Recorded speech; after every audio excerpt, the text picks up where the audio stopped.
Guys, kumusta kayong lahat? Mabuhay ang bayang Sabongeros. Ngayon, si 5:40 PM. Ito, nagba-vlogging pa tayo dahil kakatapos ko lang magpa-deliver.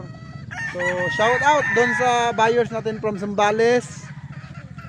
Buyers from Albay. Buyers from Pagadian, ayan, buyers from Tacloban.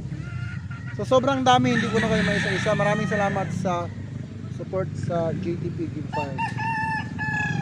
Ngayon guys, ipapakita ko sa inyo yung most requested. Ano ba yung most requested nila? So mostly nagchat sa akin, boss, baka meron kang Black Doom ng Gen. Actually meron naman talaga, pero mostly ang in-out ko kasi is mga Raptor kasi yung focus ng mga buyers ko dahil ito talaga kahit saang larangan lumalamang talaga yung Raptor. Example, sa Mindanao area puro Raptor yung nagpapanalo. Sa Cebu, ayan, Cebu City, dito sa Pagadian, so yun ang nagpapanalo guys, kaya talagang Raptor ang requested. Ngayon, to be fair, para sa mga viewers natin, maraming salamat mga idol ha. Always thankful ang JTP dahil kung hindi dahil sa inyo, wala ang JTP ngayon. So, maraming salamat sa patuloy na nagtitiwala at sa magtitiwala pa sa JTP Gig Farm. Sa walang tiwala, bahala kayo. Choice nyo yan. Now, let's go. Pakita ko na sa inyo bago pa sumapit yung gabi. Tara! So guys, dito ang area, pasilip ko lang sa inyo ang aking national na Black Dome. Ito po ay Arayata Black Dome. Ayan, ganda ng sukat niya. Medyo bata pa siya guys kasi last batch siya ng national, but matured na. Ngayon, meron din itong kapamilya niya pero hindi niya kapatid na ganyan din ang kulay na bulik. Okay, yan po ay F1 ng Arayata Dome. So bira pong lumabas yung ganyan kasi yung inahin ko kasi na binili yung Black Dome, ang hilig maglugon, no? So kaya bihira, unti lang yung napoproduce na Black Dome. So yan siya, Black Dome siya, light legs, derby size mga idol. Okay, WPC banded national. So yan yung ating Black Dome topic for today, and meron din po yung ganyan din po yung kulay nung kanyang magiging kapartner. So sigurado ako guys, 99% after ma-upload ko itong video, sigurado guys ito meron ng bagong bossing. Now dito naman tayo sa ating GM Fantastic na bulik. So GM Fantastic bulik natin, ito, ayan siya, straight comb din siya guys, at derby size din siya. Ayan, ang ganda, ang gwapo niya, ang gwapo niyang pagkabulik. Syempre derby size siya at straight comb. Gwapong gwapo talaga mga idol. Ayan o, Brusco. Ito naman ay first batch ng national. Ayan po, ganda. At syempre guys, no, magpapahuli ba yung signature line ko na Raptor. Before that, may papasilip ako sa inyo. Actually, yung papasilip ko naman sa inyo is yung rare na Boston Millionaire. Akin po yun mga idol, hindi ko po pang out, no? So, tignan na lang natin kung madadaan nyo ako sa bula pag pinakita ko sa inyo yung rare na Millionaire. Alright? So, syempre, proceed tayo sa ating signature line. Pasilip ko sa inyo yung aking early bird na Raptor na anak ni Mati, ni Maton, 7 times winner. Ayan po. Ito po yung late born na anak ni Maton na 7 times winner. So nagmana siya, nga lang wala siyang uban. Si Maton kasi may uban. Pero yung sukat, ayan po, ang ganda ng sukat mga idol. Ayan, kita nyo naman yung sukat. Mangin lang yung mga idol, kaya ano, ayan o, yung buntot niya gumagalaw. Pero ang ganda ng sukat niya. Batang bata pa yung tilaok. Derby size ito. Derby size. Now guys, before that, pasilip ko muna sa inyo yung Zanino White ko na gagawin kong broodstag. Pero it depends kasi yan. Nakadepende kasi yan sa kliyente kung mapapauo mo ako o hindi. Dahil nga dito GTP is pangmasa. Zanino White General, ayan.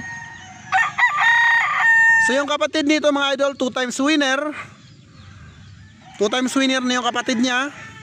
At nasa akin pa. Ngayon, ang kagandahan dito White General na to, ito puting-puti talaga. Mula ulo mukhang paa. Yan ang aking ginagamit ngayon mga idol.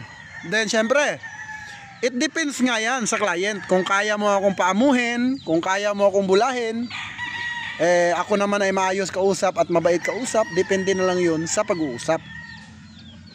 This is my personal Zanino White. One of the most and isa din sa magagaling. Nga lang hindi nila kaya yung Raptor natin dahil iba yung Raptor natin guys. Ako na nagsasabi sa inyo, iba ang Raptor. Maraming beses ko nang sinubukan yung Raptor ko sa mga original ko. Wala talaga. But ito, isa din sa matindi din ito. Ang fighting style naman ng White General guys ay doon kanila kukunin sa taas. Top ano ito, kumbaga high flyer. Ayan, high flyer. Okay, ganda na sukat. Oh, pugi. This is Zanino White General, my personal use. Ginagamit ko po ito ngayon mga idol. Okay, ayan, ganda. So in-infuse ko siya sa butcher. Pinasukan ko ng butcher, White General yung butcher. Susubukin ko muna. So ayan po yung White General na pang personal. At ito pa. Ito namang millionaire na to guys. Alam nyo naman pagka Boston is late maturing. Now, ngayon lang ako nalabasan ng butcher millionaire na merong puti sa pakpak. Ayan po.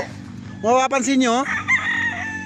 Ayan, ngayon lang lumabas itong millionaire na merong puti sa pakpak. Mostly kasi yung may mga puti ang pakpak nasa 5K alin. But ito nasa pakpak guys, yung puti. Yung pag binuklat mo yung pakpak niyan guys, puti yung ilalim niyan. Pero hindi naman lahat.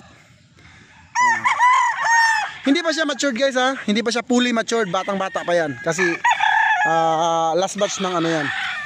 Last batch ng, pakita natin dito. Ayun niya kasi pumorma. Ito ay aking gagamitin, ibabak to mama ko ito. Ayan. Kasi yung nanay nila guys, dark talaga.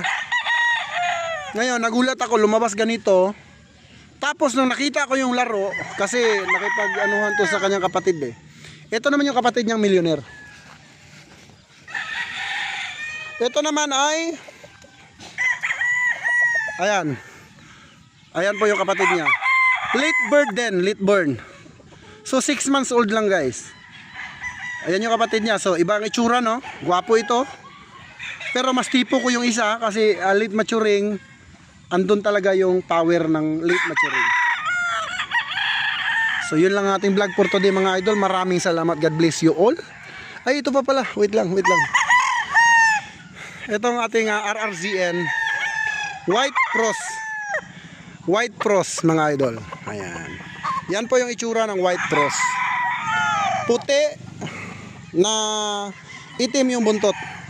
Pagka white streamer naman mga idol, puti naman yung buntot at puting-puti talaga siya. Pero ito, puti pero itim yung kanyang buntot. Yan ang tinatawag na White Cross. So bakante din ang titulo nito. Sinong magiging amo mo idol? Interviewin lang kita. Sino gusto mo maging amo? Yung bigatin, big time o yung backyard breeder? Depende na lang yan boss sa budget. Depende na lang daw idol sa budget. Okay, maraming salamat mga bossing. God bless you all. Mabuhay ang bayang Sabongero. Bye bye.